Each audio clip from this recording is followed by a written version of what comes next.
ನಮಸ್ಕಾರ ರೈತ ಮಿತ್ರ, ನಿಮ್ಮೆಲ್ಲರಿಗೂ ಶುಭೋದಯ. ಸೊ ನಾನು ನಿನ್ನೆ ಮೈಸೂರಲ್ಲಿ ನಡೀತಾ ಇರೋವಂಥ ಬಾಳೆ ಮೇಳಕ್ಕೆ ಹೋಗಿದ್ದೆ. ಸೊ ತುಂಬ ಜನ ನೋಡಿರ್ತಾರೆ ಆಲ್ರೆಡಿ ವಿಡಿಯೋ. ಅಲ್ಲಿ ಬಾಳೆ ಕಂದು ಸಿಗ್ತಾ ಇದೆ. ಅಂದರೆ ಯಾರ ನಾಟಿ ಮಾಡಬೇಕು ಅಂದ್ಕೊಂಡಿದ್ರೆ ಅವ್ರಿಗೆಲ್ಲರಿಗೂ ವಿವಿಧ ತಳಿಗಳ ಕಂದು ಸಿಗ್ತಾ ಇದೆ. ಸೊ ನಿನ್ನೆ ನಾನು ಹೋದಾಗ ಕೆಲವೊಂದೊಂದು ಕಂದು ಖಾಲಿ ಆಗಿಬಿಟ್ಟಿತ್ತು, ಬಟ್ ಇವತ್ತು ಬರುತ್ತೆ ಅಂತ ಹೇಳಿದ್ದಾರೆ. ಸೊ ನಿಮ್ಗಳಿಗೂ ಯಾರಿಗಾದ್ರೂ ಆ ಥರ ವಿವಿಧ ಕಂದುಗಳು ಬೇಕಿದ್ರೆ ದಯವಿಟ್ಟು ಹೋಗಿ ಅಲ್ಲಿ ತಗೊಳ್ಳಿ.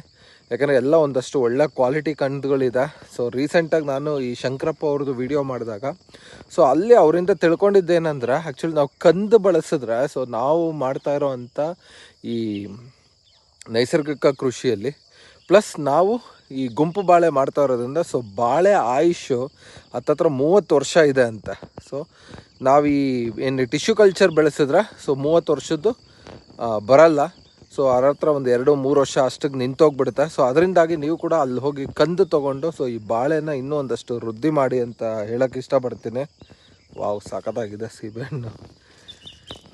ನಾನು ನೋಡೇ ಇರಲಿಲ್ಲ, ಈಗ ನೋಡಿದೆ. ಅರೆ ಏನು ಸೈಜ್ ಇದೆ. ಎಷ್ಟು ದುಡಿದ್ರೂ ಈ ಖುಷಿ ಸಿಕ್ಕಲ್ಲ. ಪಲ್ಪ್ ಎಷ್ಟು ದೊಡ್ಡ ಇದೆ. ಒಂದು ನಿಮಿಷ ಇದೆ, ಹಿಂದೆ ಕ್ಯಾಮ್ರಾ ತಿರುಗಿಸ್ತೀನಿ. ಸುಮಾರು ಇದು 1.25 ವರ್ಷದ ಗಿಡ. ನಾಟಿ ಅಲಹಾಬಾದ್ ಸಫೇದು. ಸೊ ಈ ಥರ ನಾವು ಬೆಳೆದೇ ತಿನ್ನೋ ಖುಷಿ ಎಷ್ಟು ಕೋಟಿ ಸಂಬಳ ತೊಗೊಂಡ್ರೂ ಸಿಕ್ಕಲ್ಲ. ಸೊ ನೀವುಗಳು ಆಲ್ರೆಡಿ ಈ ಖುಷಿನ ಅನುಭವಿಸ್ತಾ ಇದ್ದೀರಾ ಅಂತ ಅಂದ್ಕೊಂಡಿದ್ದೀನಿ.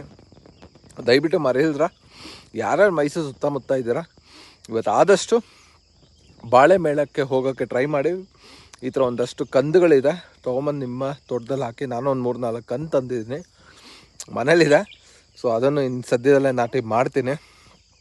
ಧನ್ಯವಾದಗಳು, ಶುಭ ದಿನ.